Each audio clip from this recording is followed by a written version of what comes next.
আসসালামু আলাইকুম ওরহমতুল্লাহি ওবরাকাতুহ। মাননীয় স্পিকার, আপনাকে ধন্যবাদ। আজ জাতীয় সংসদে আপনি আমাকে কথা বলার সুযোগ করে দিয়েছেন। প্রথমে আমি আমার অঞ্চলের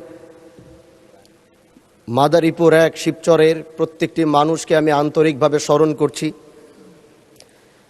যারা আমাকে এই জাতীয় সংসদে পাঠাবার জন্যে তারা সংগ্রাম করেছে, আন্দোলন করেছে। ইনসাফ প্রতিষ্ঠার সেই আওয়াজগুলোকে জাতির সামনে তুলে ধরে তারা আমাকে এই জাতীয় সংসদে পাঠিয়েছে। এই জন্য আমি তাদেরও কৃতজ্ঞতা জানাচ্ছি। আল্লাহ পাকের কাছে শুকরিয়া আদায় করছি। জীবনে অনেক জায়গায় কথা বলেছিলাম, কারণ আমরা যেখানে দাঁড়িয়েছি, বিশেষ করে আমি আবারও স্মরণ করতে চাই, বাংলাদেশ খেলাফত মজলিস থেকে আমরা 2 জন নির্বাচিত হয়েছি, তার মধ্যে আমি একজন। এজন্য এই দলের প্রতিষ্ঠাতা শেখুল হাদিস আল্লামা আজিজুল হক রহমতুল্লাহ আলাইকে আমি এই জাতীয় সংসদ থেকে স্মরণ করছি। এবং এই দলের যিনি এখন বর্তমানে প্রধান, আমাদের দলীয় প্রধান আল্লামা মামুনুল হক দামাত বারাকাতুহুমকে কৃতজ্ঞতা জানাচ্ছি। তিনি আমার উপর আস্থা এবং ভরসা রেখে আমাকে নমিনেশন দিয়েছিলেন। মাননীয় স্পিকার, তার সাথে সাথে আমি স্মরণ করতে চাই, আমি যেই আসন থেকে নির্বাচিত হয়েছি সেই আসন থেকে বাংলার ঐতিহাসিক একজন নক্ষত্রের জন্ম হয়েছিল, যিনার জন্ম না হলে 1947 সাল হতো কিনা, তাদের আন্দোলন না থাকলে জানি না। কারণ তিনারা নিজের জীবনকে বাজি রেখে ব্রিটিশ বিরোধী আন্দোলন করেছেন। এবং আল্লাহ পাকের কাছে অশেষ শুকরিয়া জানাই যে সেই ব্রিটিশ বিরোধী আন্দোলনের অন্যতম একজন নেতা হাজী শরীয়তুল্লাহ রহমতুল্লাহ আলাইহির সেই বংশের সন্তান হিসাবে আল্লাহ আমাকেও কবুল করেছেন। মাননীয় স্পিকার, হাজী শরীয়তুল্লাহর কথা যদি বলতে হয়, তিনি যেভাবে এই দেশকে অন্যায় অবিচার মুক্ত করার জন্যে, এদেশের মানুষ ছিল নির্যাতিত, এদেশের কৃষকরা ছিল নির্যাতিত, এদেশের মুসলমানরা ছিল নির্যাতিত। একদিকে ব্রিটিশ মুসলমানদের উপর অত্যাচার করছিল, আরেক দিক থেকে হিন্দু জমিদাররা তারা মুসলমানদের উপর একচেটিয়া অন্যায় অবিচার স্ট্রিম রুলার চালিয়ে যাচ্ছিল। তখনই এই বাংলার বুকে হাজী শরীয়তুল্লাহর আগমন হয় এবং তিনি ইনসাফ প্রতিষ্ঠার যে সংগ্রাম শুরু করেছিলেন, সেই সংগ্রামের মধ্য দিয়ে আসে 1947 সাল। এবং সেই 1947 সাল পাওয়ার কারণেই আমরা 1971 সাল পেয়েছি। হাজী শরীয়তুল্লাহরা যদি 1947 না এনে দিত, তাহলে আমরা 1971 সাল পেতাম না। মাননীয় স্পিকার, আজ দাঁড়িয়েছি শুধু শিবচরের কথা বলার জন্য নয়। আমরা একটি বিশাল কমিউনিটি থেকে বিলং করি। আমরা দেশ ও জাতির কণ্ঠ হয়ে কথা বলার জন্য জাতীয় সংসদে এসে দাঁড়িয়েছি। আমাদের সংসদ ওই পাশে যারা রয়েছেন তারা শুধু মনে করেন যে আমরা শুধু তাদের বিরোধিতার জন্য দাঁড়িয়েছি। বিরোধী দল মানে শুধু বিরোধিতা করা নয়, সরকারি দল যদি ভালো কাজ করবে, বিরোধী দলের মঞ্চে দাঁড়িয়েও তাদের প্রশংসা করতে আমরা বিন্দু পরিমাণ দ্বিধা করব না। এবং আমরা সরকারি দলের যারা রয়েছেন তাদেরকে ধন্যবাদ জানাবো, কারণ আজ আপনি যেখানে বসেছেন আপনার মাথার উপরে লা ইলাহা ইল্লাল্লাহু মুহাম্মাদুর রাসূলুল্লাহ, অবশ্যই এটা তাদের অবদান, এটা অস্বীকার করার কোনো সুযোগ নাই। আপনার মাথার উপরে যদি আবার তাকাই, তাহলে দেখি ওখানে লেখা বিসমিল্লাহির রহমানির রহিম। এই লেখা দেখলে আমাদের ভালো লাগে, এগুলো আমরা ফেরত পেয়েছি।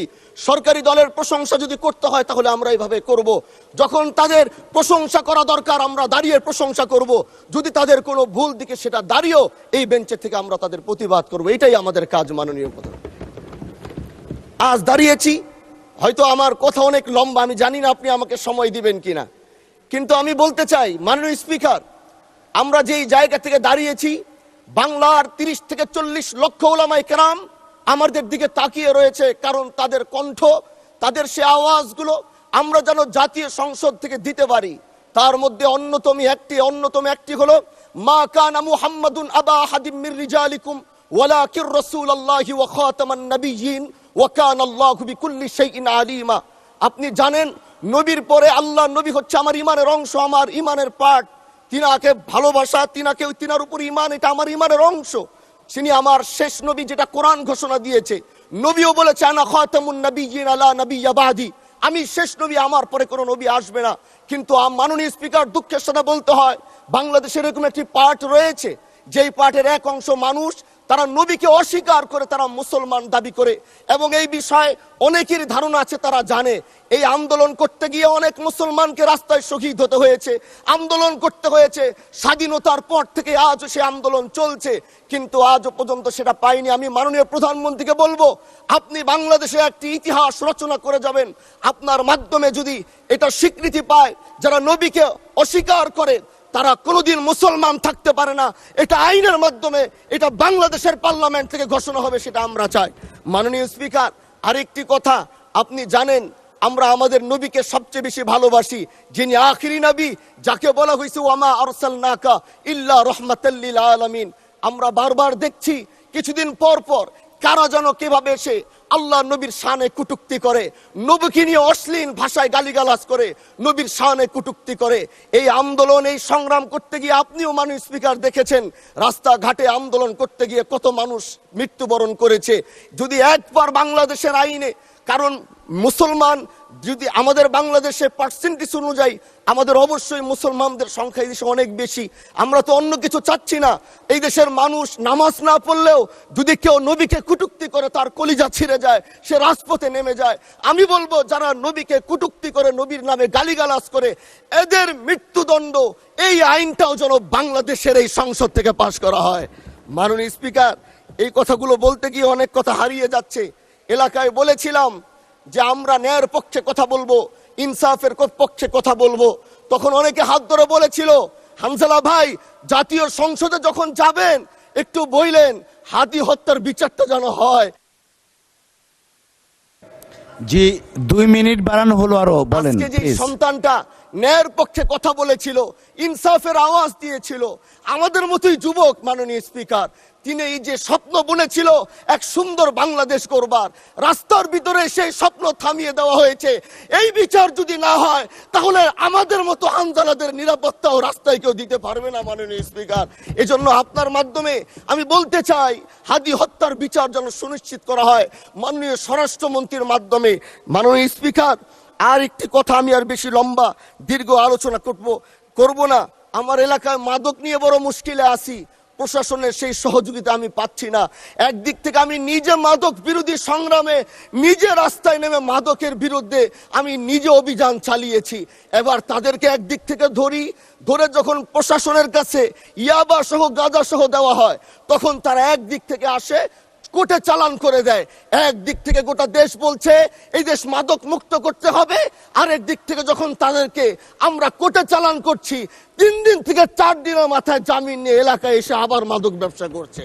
এই জন্য মাননীয় আইনমন্ত্রীকে বলবো, আপনি এই ইয়াবা গাঁজা যেই বড় বড় নেশাগুলো আমাদের দেশে বেশি সচরাচর চলছে, এই বিষয়ে আইনটাকে আরেকটু মজবুত যদি করবেন, তাহলে আমরা মনে করব আমরা এই দেশ আর এই সমাজটাকে আমরা হয়তো আগামীর বাংলাদেশ, আগামীর যারা যুবক। মাননীয় স্পিকার, আপনার খারাপ লাগবে, যুবকগুলো গ্রামের তারা ধ্বংস হয়ে যাচ্ছে। আমাদের চোখের সামনে যখন একজন যুবক ধ্বংস হয়ে যায়, এটা অন্যরা মেনে নিতে পারলেও আমাদের পক্ষে মানা বড় কষ্ট হয়ে যায়। আমরা দেশটাকে বাঁচাতে চাই, আমরা আগামীতে ওরকম কিছু যুবক তৈরি করতে চাই, যারা নেশা ধরবে না, তারা পড়াশোনা করবে, তারা দেশের জন্য ফিকির করবে। মাননীয় স্পিকার, আমি সত্যের পক্ষে থাকব, আমি অন্যায়ের বিরুদ্ধে সোচ্চার থাকব, আমি গণমানুষের কণ্ঠ হয়ে করব। আমি এমন